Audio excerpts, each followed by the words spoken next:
Good evening. Tonight we're reading Emma by Jane Austen. Chapter 5. I do not know what your opinion may be, Mrs. Weston, said Mr. Knightley, of this great intimacy between Emma and Harriet Smith, but I think it a bad thing. A bad thing? Do you really think it a bad thing? Why so? I think they will neither of them do the other any good. You surprise me. Emma must do Harriet good, and by supplying her with a new object of interest, Harriet may be said to do Emma good. I have been seeing their intimacy with the greatest pleasure. How very differently we feel! Not think they will do each other any good? This will certainly be the beginning of one of our quarrels about Emma, Mr. Knightley. Perhaps you think I am come on purpose to quarrel with you, knowing Weston to be out, and that you must still fight your own battle. Mr. Weston would undoubtedly support me if he were here, for he thinks exactly as I do upon the subject. We were speaking of it only yesterday, and agreeing how fortunate it was for Emma that there should be such a girl in Highbury, for her to associate with. Mr. Knightley, I shall not allow you to be a fair judge in this case. You are so much used to live alone that you do not know the value of a companion, and perhaps no man can be a good judge of the comfort a woman feels in the society of one of her own sex, after being used to it all of her life. I can imagine your objection to Harriet Smith. She is not the superior young woman which Emma's friends ought to be. But, on the other hand, as Emma wants to see her better informed, it will be an inducement to her to read more herself. They will read together. She means it, I know. Emma has been meaning to read more ever since she was 12 years old. I've seen a great many lists of the drawing up at various times of books that she meant to read regularly through, and very good lists they were, well chosen and very neatly arranged, sometimes alphabetically, and sometimes by some other rule. The list she drew up when only 14, I remember thinking it did her judgment so much credit that I preserved it for some time, and I dare say she may have made out a very good list now. But I have done with expecting any course of steady reading from Emma. She will never submit to anything requiring industry and patience, and a subjection of the fancy to the understanding. Where Miss Taylor failed to stimulate, I will safely affirm that Harriet Smith will do nothing. You never could persuade her to read half so much as you wished. You know you could not. I dare say, replied Mrs. Weston, smiling, that I thought so then, but since we have parted, I can never remember Emma's omitting to do anything I wished. There's hardly any desiring to refresh such a memory as that, said Mr. Knightley feelingly, and for a moment or two he had done. But I, he soon added, who have had so much charm thrown over my senses, must still see, hear, and remember. Emma is spoiled by being the cleverest of her family. At 10 years old she had the misfortune of being able to answer questions which puzzled her sister at 17. She was always quick and assured, Isabella slow and diffident, and ever since she was 12, Emma has been mistress of the house and of you all. In her mother she lost the only person able to cope with her. She inherits her mother's talents, and must have been under subjection to her. I should have been very sorry, Mr. Knightley, to be dependent on your recommendation had I quitted Mr. Woodhouse's family and wanted another situation. I do not think you have spoken a good word for me to anybody. I'm sure you always thought me unfit for the office I held. Yes, he said, smiling, you are better placed here. Very fit for a wife, but not at all for a governess. But you were preparing yourself to be an excellent wife all the time you were at Hartfield. You might not give Emma such a complete education as your powers would seem to promise, but you were receiving a very good education from her, on the very material matrimonial point of submitting your own will and doing as you were bid. As if Weston had asked me to recommend him a wife, I should have certainly named Miss Taylor. Thank you. There will be very little merit in making a good wife to such a man as Mr. Weston. Why, to own the truth, I am afraid you are rather thrown away, and that with every disposition to bear there will be nothing to be borne. We will not despair, however. Weston may grow cross from the wantonness of comfort, or his son may plague him. "I hope not that. It is not likely. No, Mr. Knightley, do not foretell vexations from that quarter." "Not I, indeed. I only name possibilities. I do not pretend to Emma's genius for foretelling and guessing. I hope with all my heart the young man may be a Weston in merit and a Churchill in fortune. But Harriet Smith, I have not half done about Harriet Smith.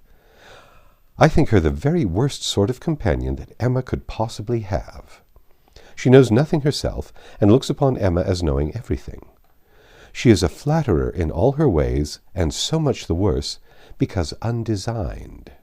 Her ignorance is hourly flattery. How can Emma imagine she has anything to learn herself, while Harriet is presenting such a delightful inferiority?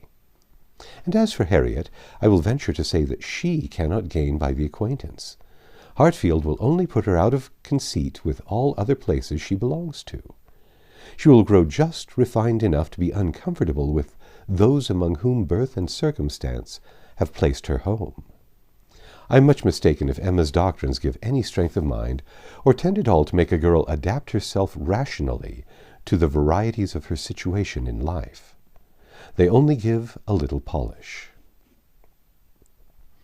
I either depend more upon Emma's good sense than you do, or am more anxious for her present comfort, for I cannot lament the acquaintance. How well she looked last night!" "Oh, you would rather talk of her person than her mind, would you? Very well, I shall not attempt to deny Emma's being pretty." "Pretty?